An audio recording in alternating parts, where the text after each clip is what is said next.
Grab your nitrous injectors, Wargamers. Today we are going to turbocharge your gaming with the second in a continuing series of videos called How to Win at RPGs. You're probably thinking to yourself, what is he talking about? I know how to win at RPGs. The only way to win at RPGs is to have fun. And I'm here to tell you, that's baby poopy talk.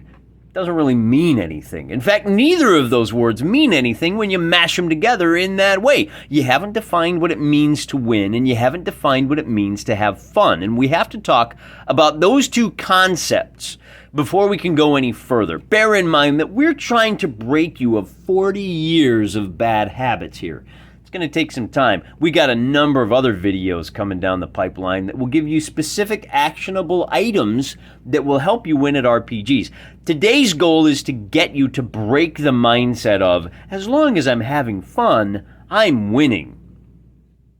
Sometimes it's fun to lose. And sometimes when you lose, it's a valuable experience in its own right. If you say, well, hey, even if I lose, as long as I'm having fun, that I'm still winning, then of course you found yourself in a situation where if I'm winning, then I'm winning. And if I'm losing, I'm also winning. Then the word winning doesn't really mean anything. You see, we live in a time and an era in which the vagueness with which the English language can be used is often used by snake oil salesmen who want to sell you a product under false pretenses. Here in the House of Wargaming, we're not trying to sell you on any particular product. We're trying to sell you on yourself. We're trying to sell you on the idea that you are capable of so much more than you imagine.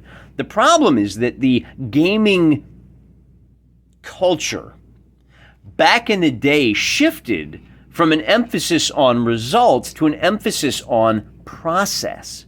And as long as your process was okay, the results didn't matter. And that's the paradigm shift that I want you to adopt today. That the results matter just as much as the process. And in fact, because the process informs the results, there are some things we need to do to change the process that will help us achieve better results in our gaming. To give you something fun to look at, I'm going to break out my my personal copy of the core books, the little brown books, as they said, of Men and Magic and Chainmail and whatnot. Just a little visual interest for those of you who are watching the video instead of commuting. Those of you that are commuting, stop looking at the pretty books. Watch the road, you maniacs, even though this barbarian art is pretty awesome.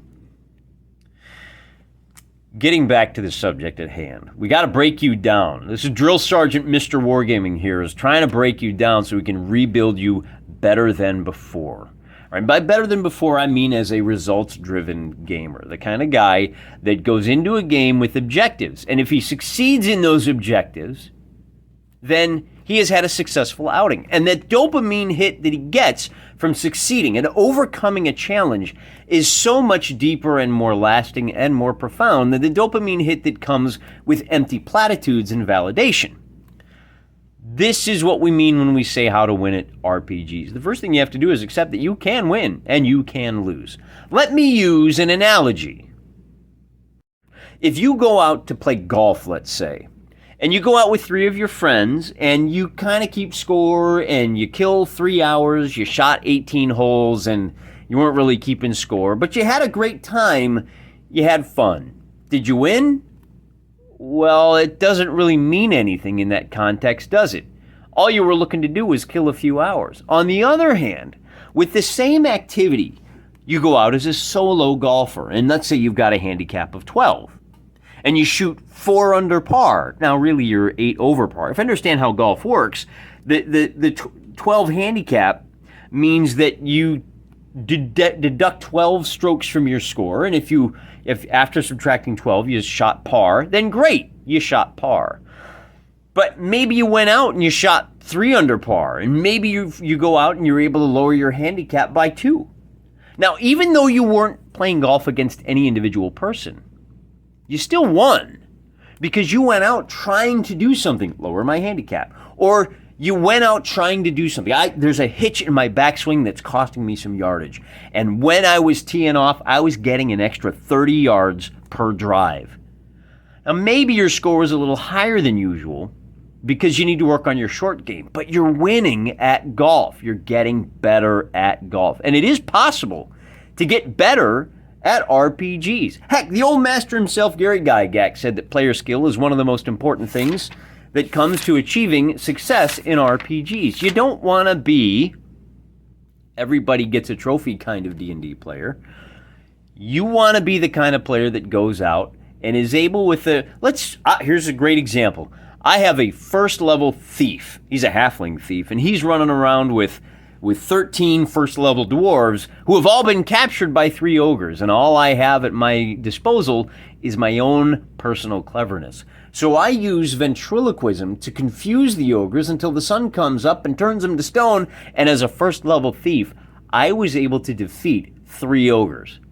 You tell me that that's the same level of winning as, I don't know, a 5th edition player who survives his one first level session? Worlds of difference. One of those people is experiencing the game. The other is winning at the game. And they're both having fun, so fun no longer becomes much of a metric. The other difficulty with measuring fun is that this is a complicated hobby.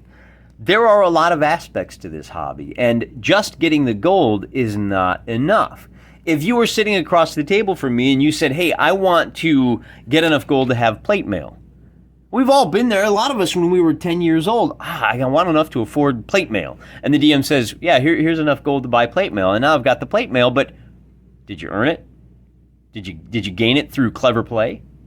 Through skillful play? No, it was just given to you. Well, that's not much fun at all. The other issue is that, oh, look at the cartoonish style. We don't have enough of this these days. Hey, get your hand out of his pocket, you goof. Thieves get the knife. Look, and go figure, look at that cleric and say, hey, thou shalt not steal, buddy. And see what he's wearing there? From the very beginning, guys. From the very beginning.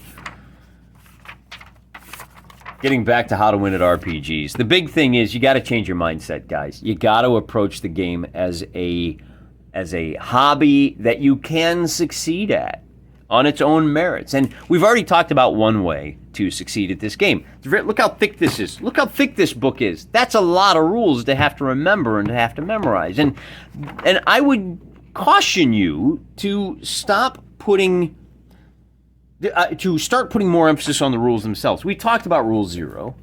And the more rules you incorporate in your game, the more complicated it gets, the more brain power you have to exercise in order to play the game, the better you are at the game. I want you to start approaching games the way you approach this instruction manual. Here you've got an instruction manual for killing dragons. Here you've got an instruction manual for life. Look how thick. Look at this. You want to see something fascinating? Look, see that? These are both very complicated endeavors. And you should try to live by the rules in this book, and if you fail, it's okay, right? As long as you're always striving and pushing and trying to get better. Likewise, it's okay to fail to follow all of the rules enshrined here, and sometimes you have to just hold on, this is family friendly channel here. We'll censor. Boy, back in the day, huh? Go from cross to that. It's okay to not live up to these rules as long as you're trying. That goes back to the video we talked about Rule 0. You should always be trying to follow as many of these rules as possible. You should always be trying to follow as many of these rules as possible. And if we fail, that's part of the process of getting better. So the big take-home message today is adopt a mindset that you can win. And that winning has very real and objective measures by which you can determine whether or not you have won. Let's take a look at one of those measures. This is a chart of the number of experience points necessary to obtain different levels for fighting men, magic users, and clerics. Right here is an objective measure of how you are progressing, of how you are winning at the game. Your goal is to become a wizard. If you're a magic user, your goal is to gain enough experience points to become a wizard. If the experience points are going up, you're winning. If they're going down, which they can because of whites, then you're losing. And that's one of the things that this particular game in particular, wow, that sentence got away from me. That's one of the things that this game in particular has fallen by the wayside. The latest edition, to the best of my knowledge, I'm not an expert in 5th edition, there's no level draining monsters. People got mad because they would go to the trouble of gaining this experience, and then the game would tell them they're losers. You lost all of those experience points. You lost them. That's literally what it says. Yeah, we fought whites and I lost 2 levels. Nobody wants to be a loser. And so the game companies who make money by making you feel good about yourself have taken the tack of telling you how wonderful and special you are, and you never lose. They're selling you success. Oh, Mr. Wargaming isn't selling you success. He's trying to encourage you to earn your success. There's no product to buy here. There's a bunch of silly videos to watch. And Mr. Wargaming may not be an elite level gamer himself at this point. I mean, generally speaking, of course I'm an elite level gamer. But at this game, absolutely not. I don't have enough experience with the elite level mindset. I don't know enough of the winning secrets. Now, those winning secrets that I've been introduced to through much smarter men than I will be sharing with you in future videos. But on this game, I'm not there yet. I got a long way to go.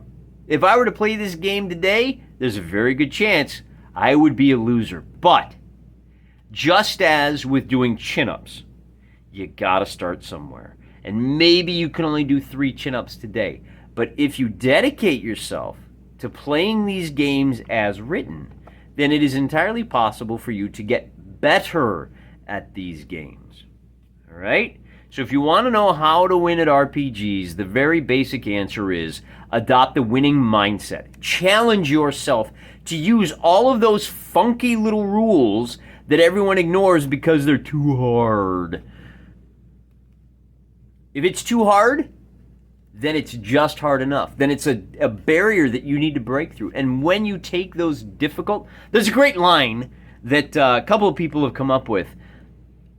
AD&D, and to a lesser extent OD&D, has not been tried and found wanting. It was found difficult and left untried. I got to remember 5 saving throws and the 12 different situations that arise.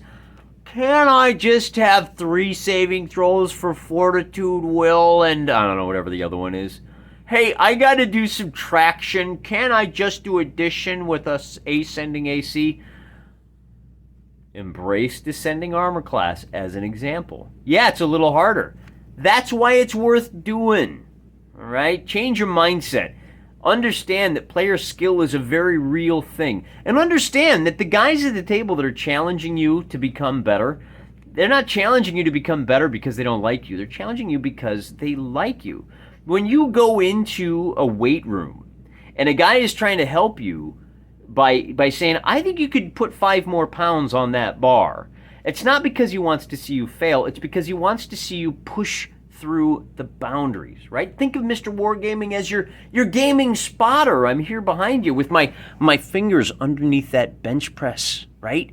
And if it's a pound or two, I can take a little bit off so you can get that last rep in and get stronger and better. And that's really what the next series of videos is going to be. It's going to be gaming spotting by Mr. Wargaming.